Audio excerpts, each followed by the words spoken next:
Hello everyone and warmly welcome है दोस्तों आप सभी का आईएफएस की शानदार प्लेटफॉर्म के ऊपर।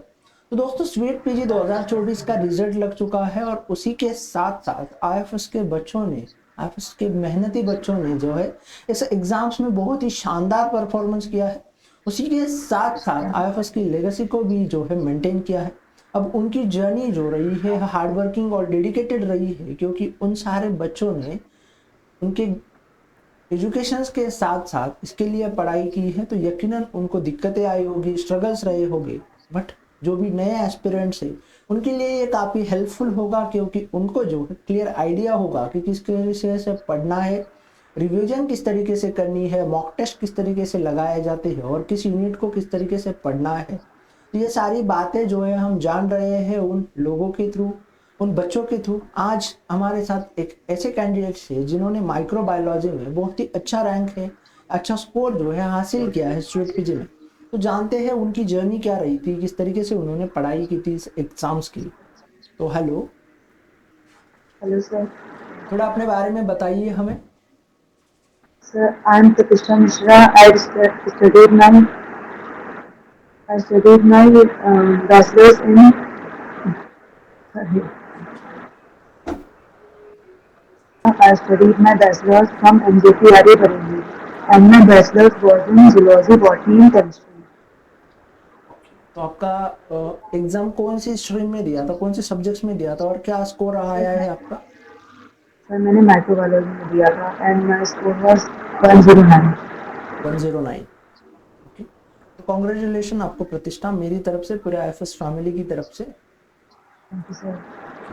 मुझे ये बताइए कि आपकी एजुकेशनल जर्नी कैसे रही है, मतलब हाई स्कूल और उसी के साथ साथ जूनियर कॉलेज और उसके बाद ग्रेजुएशन वाली। सर मैंने 10th और 12th अपना दोनों यहीं से किया है, शाहजहाँपुर यूपी से, डॉक्टर जी को नाजर पब्लिक स्कूल से।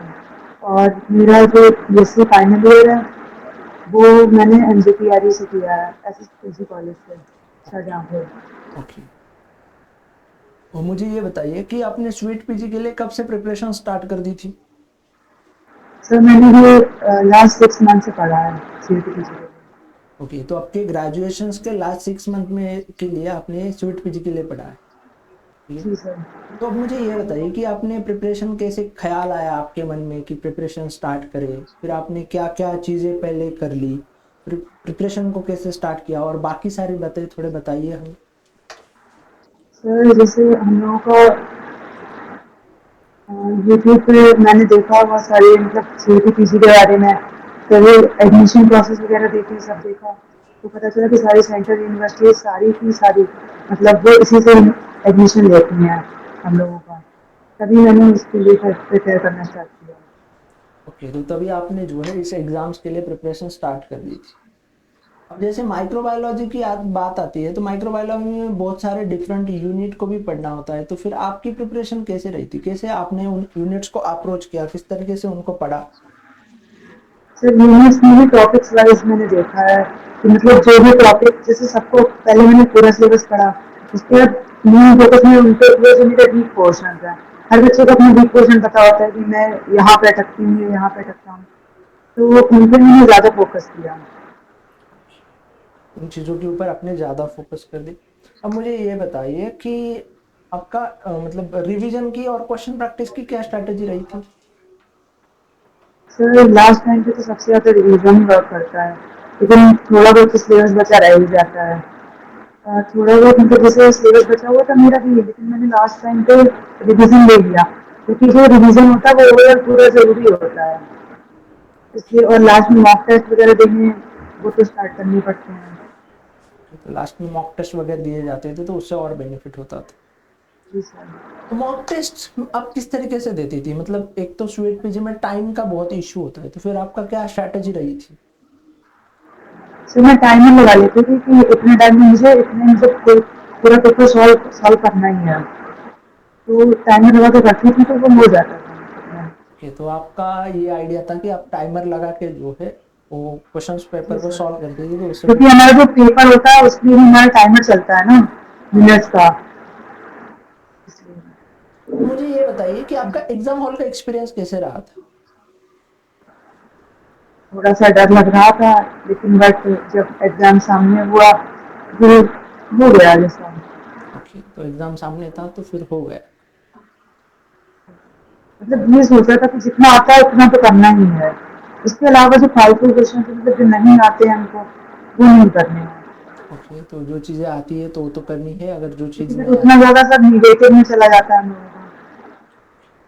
फिर मुझे ये बताइए, जैसे आपने बोला कि निगेटिव में चले जाते हैं, तो आपने खुद ने निगेटिव मार्किंग को कैसे अवॉइड किया था?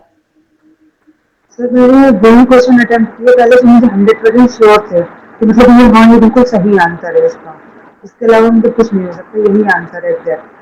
या फिर कुछ एक आध थोड़े बहुत क्वेश्चन ऐसे भी अटेम्प्ट किए थे जिनमें थोड़ा सा मुझे डाउट था, जैसे दो ऑप्शन में कंफ्यूजिंग है, 50-50 वाले कुछ क्वेश्चन किए थे, बाकी मेन वही भी हैं जो सिर्फ आते थे। और मुझे ये बताइए कि अब आगे आप फ्यूचर का क्या सोच रहे हो, कि क्या करना है आगे? सर आगे नेट JRF की तैयारी करनी है, पहले एडमिशन लेते हैं।